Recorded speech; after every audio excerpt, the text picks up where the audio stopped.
एगो मोबाइल हमरा भेटाइए बोल सच्चाई भेटा उनकर के बक्सर हो मार के मुआ दे कि राधे श्याम रसिया अरे बनले पूजा आ दुखवा सुनावे कहा जाए ढेर देर हमने काम लेके बहुत कलकार लो बा इन कहत बा माई सरस्वती से कहत बा बेटा लोग तालुम याद कर दियो ये बात पे कि मां सर को झुकाना अरे मेरा काम है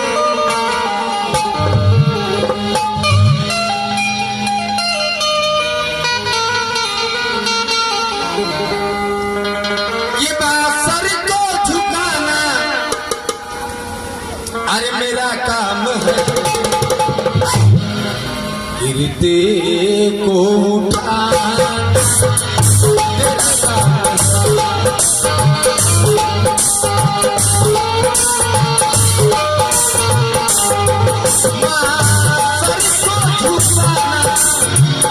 मेरा काम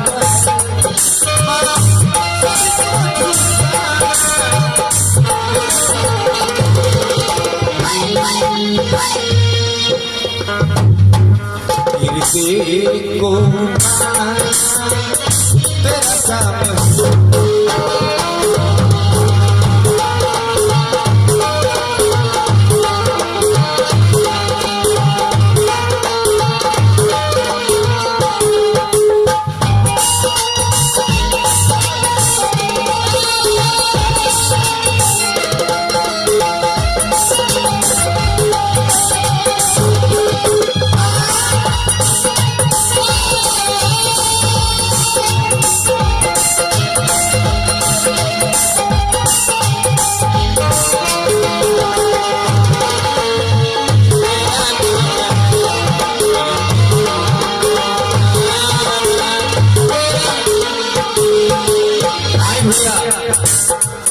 ये तो हिंदी में बोल रही हूँ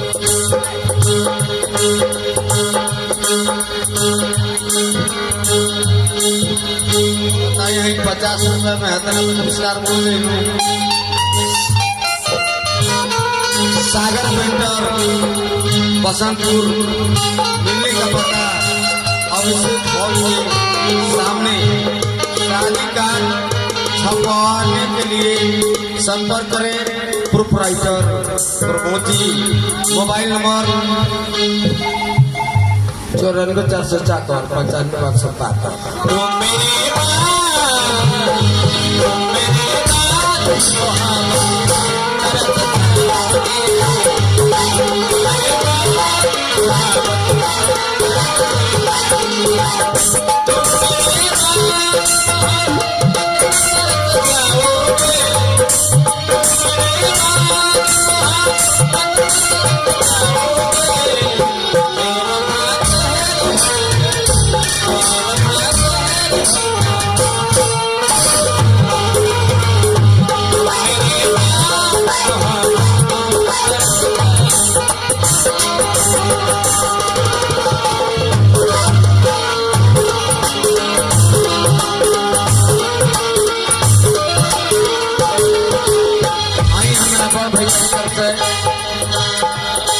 2000 का पुरस्कार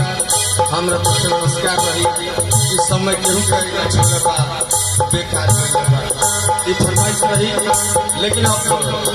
भक्त लाइन खत्म होता देखिए भाव में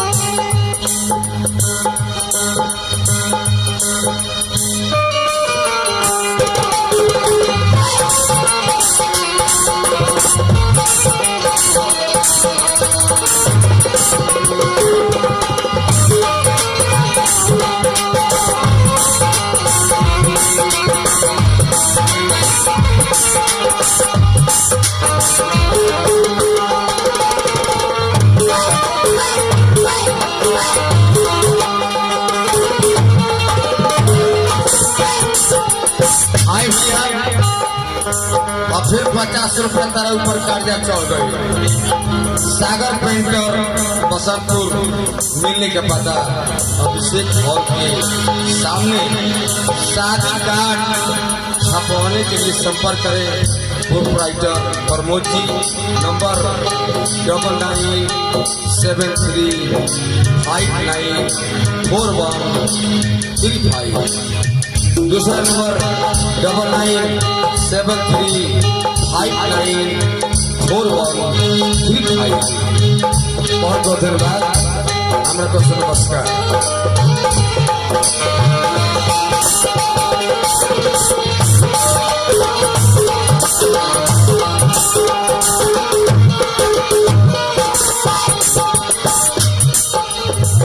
आइडिया नेहा के agency proprietor Amit Kumar ji, mobile number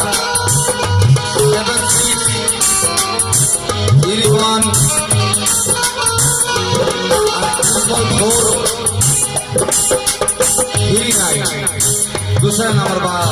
7870675429।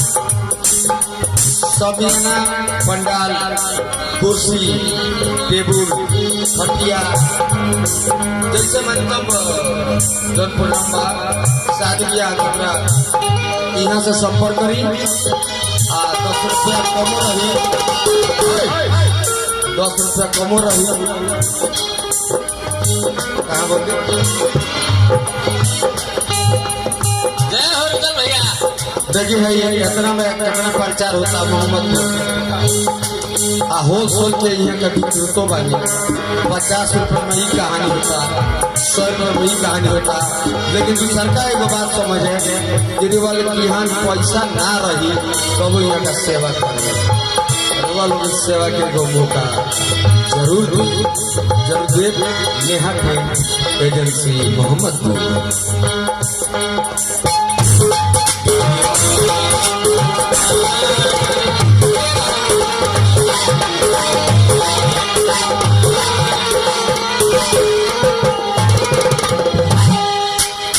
अब हमने तो नहीं चलेगा दूसरा दुनिया में भक्ति भाव तो हो गई।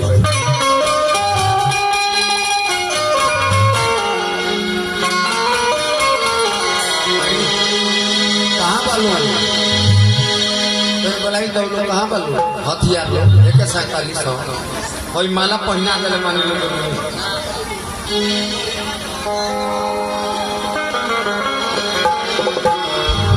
हेलो, आज जितने भी लेडीज कलाकार हैं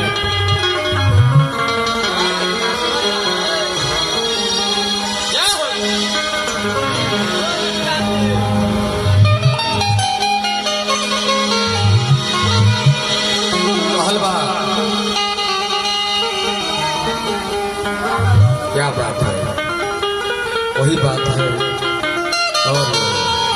एक मुलाकात है आपका सुनकर देख करके मुझे हंसी आ रही है। क्या बात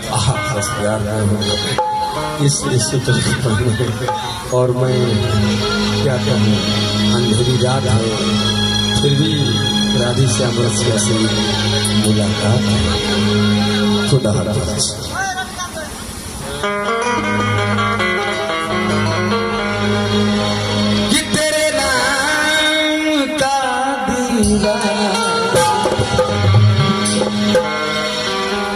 एक 47 रुपये में होता नहीं होगा 48 रे पगला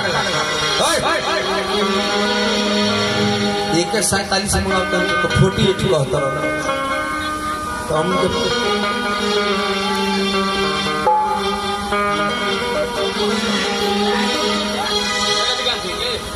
तेरे नाम का दीवाना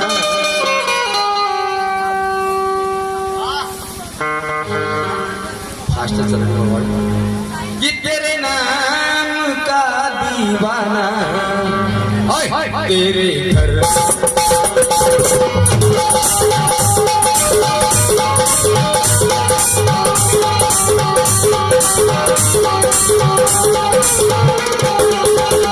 तेरे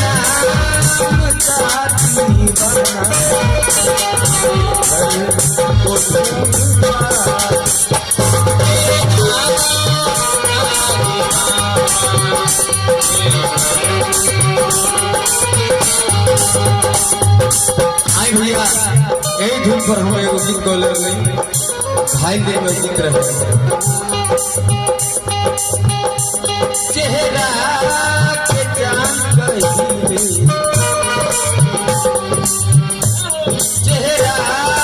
के चांद कहीं जैसे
आई भैया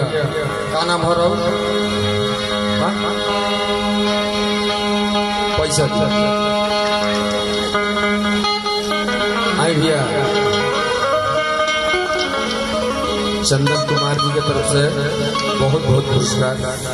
हम तो मजाक कर दिए, बाद में लोग पैसों हमारा सामान लगा ले कि हम इतना दिल एक मुलाकात और सची हमारी बात।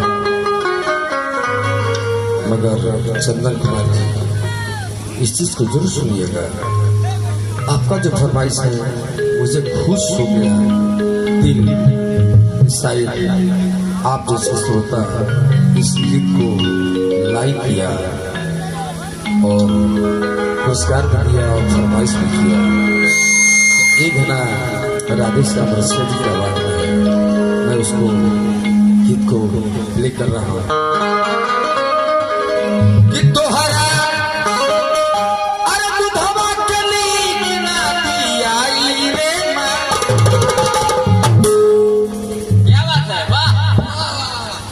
रही बात चंपारण में क्यों बा एक चंदन जी, एक मेरा भी चला है जो चंदन चंचल बोलता है, लेकिन आपका फरमाइश सुन करके मुझे बहुत खुशी हुई है कि आप क्या चाहते हैं। शायद आपका माँ है कि नहीं है, लेकिन जिसका माँ नहीं है वही समझेगा। अरे हेतना दिन में हेतना मोटा कैसे भई,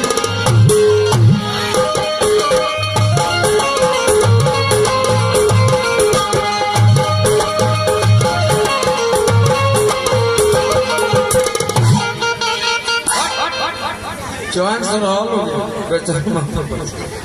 फरमाइश का हमारे चंदन जी के कि तोहरा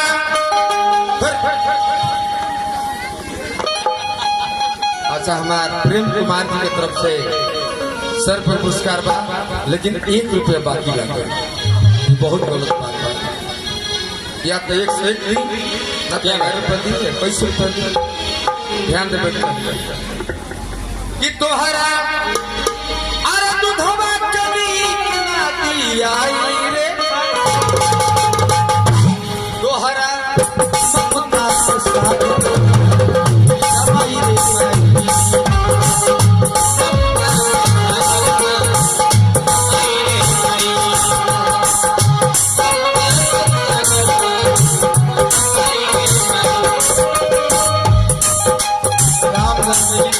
अक्षय कुमार जी 1 रुपया दे तब बोले सर पर पुरस्कार बा, हम तो नमस्कार बा।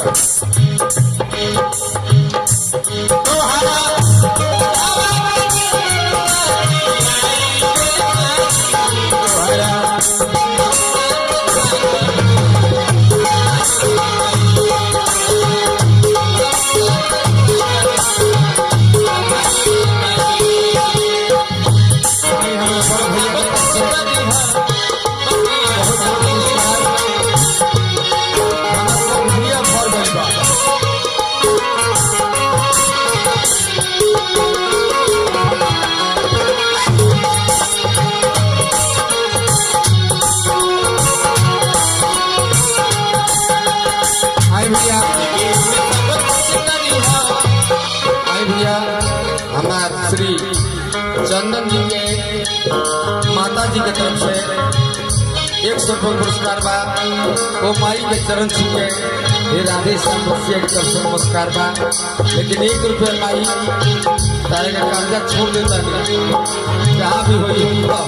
हमारे 1 रुपया जरूर दे दिया। 1 रुपया खतरा हमारे लाख जरूर बचाई।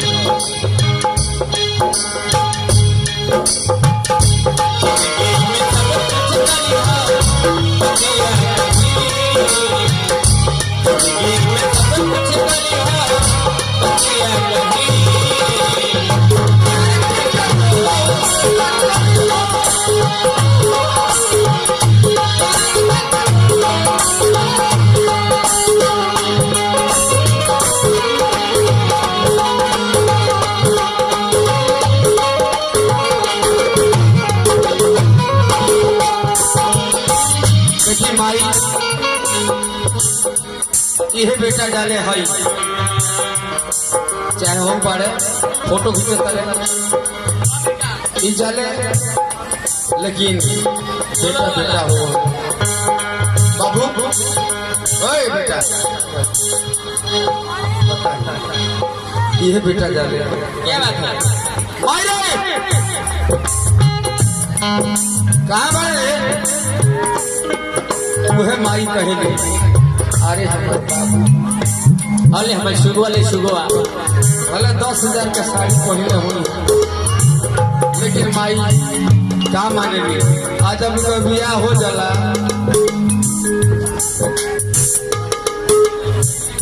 जब शादी हो जाला अब वो जाले वो सास जी का कहले ए अम्मा जी तनी एक लोटा पानी दे दीना आए हाय देखिए हे बाबू क्या ये अम्मा जी एक लोटा पानी दे दीना लोटा में लोटा बाहरे बाबू माई के प्यार का होला तारा का का कहले बड़ी छात्र को लिखे बड़ खायरा आदम हई माई तारा से काम होले चांद से मांगलू चमक जोरिया पूजा से मांगे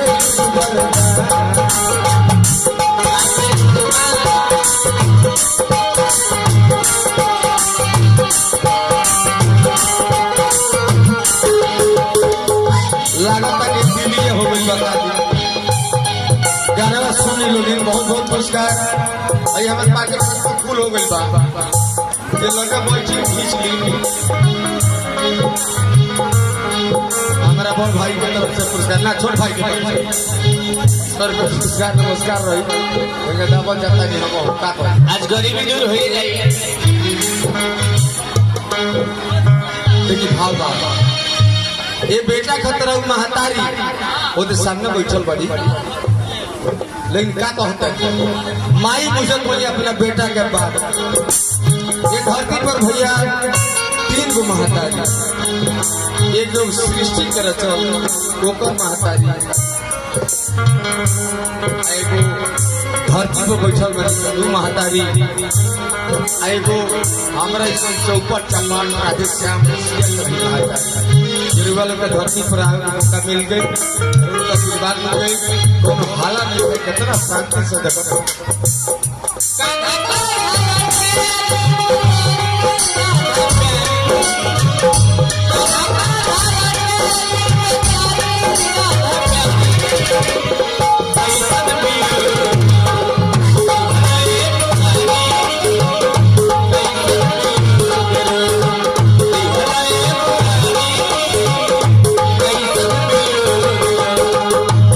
देखिए बबुआ क्या ये जी करो क्या नाम हो सुमित कुमार अच्छा सुमित जी देखिए कितना बढ़िया ही पढ़ाई कर रहे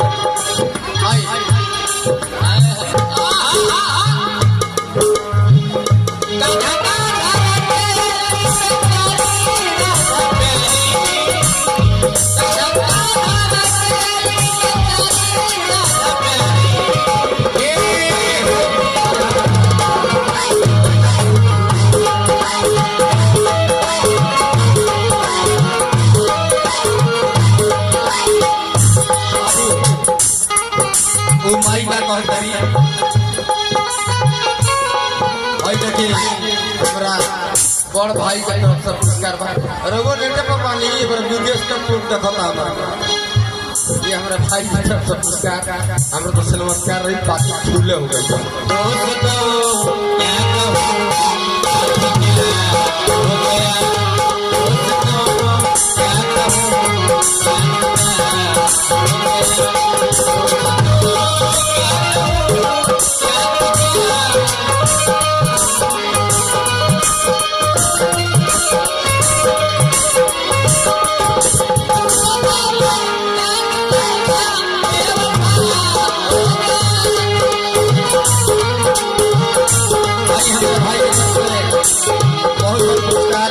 नमस्कार रही और पैसा निकाल के बहरी कल में हम 20 लेके कहे के बाद सूरज से तार माई ये तरी दया मर दिया तार आज कर माई नहीं की ओकरा बुझा दो कि माई के मतलब का आई रे माई ओहो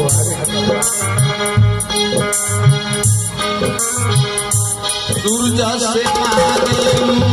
चमकत अंजुरिया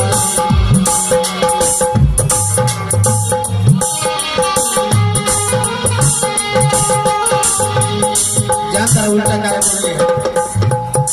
उगता हुआ सूरज को सब कोई सलाम करता है लेकिन डूबता हुआ सूरज को कोई सलाम नहीं करता है लेकिन करता है जब छठ घाटे जाला लोग तो साझी आज सुबह ना उठी तो ले और ना दिया उगता और डूबता पर सलाम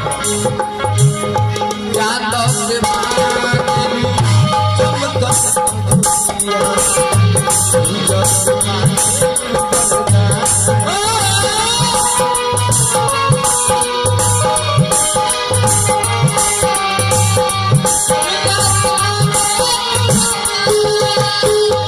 मोरे बाबुआ के नजर ना आया कोई हो फसवा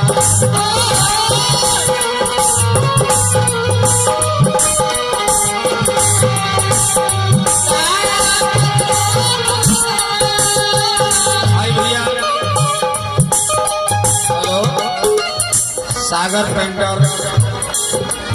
इसके बिल्डिंग का पता यादव मोड़ बसंतपुर गाड़ी नंबर सपौना तो प्रमोद जी से संपर्क करें और नंबर है इनका 9973594135 ये भाई के पनाम्बा सागर पेंटर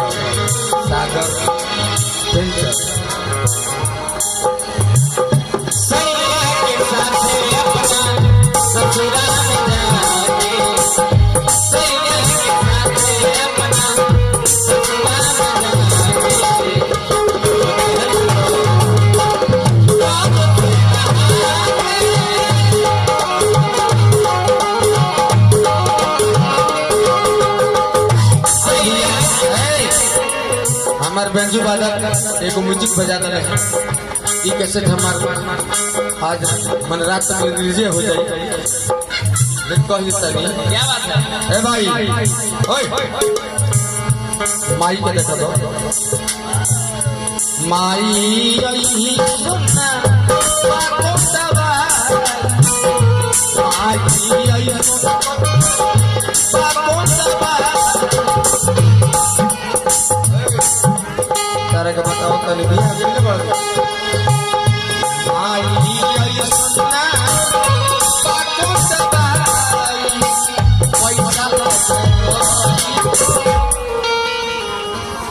पैसा लगे रही तो मेहरी अरे राजा जी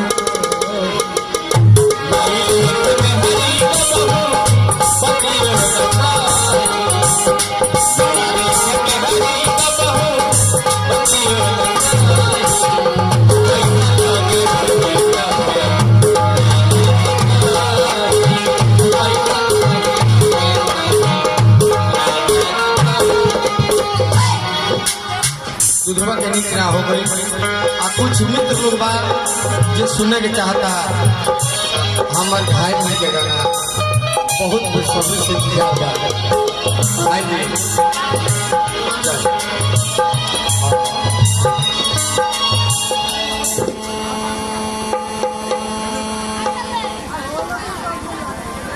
कौन कौन फरमाइश करी है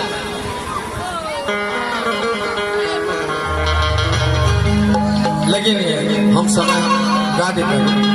लेकिन एक गीत के पास कि दोस्तों क्या कहूँ क्या से क्या हो गया कहाँ बालो खाता लो कि मेकअप करता लो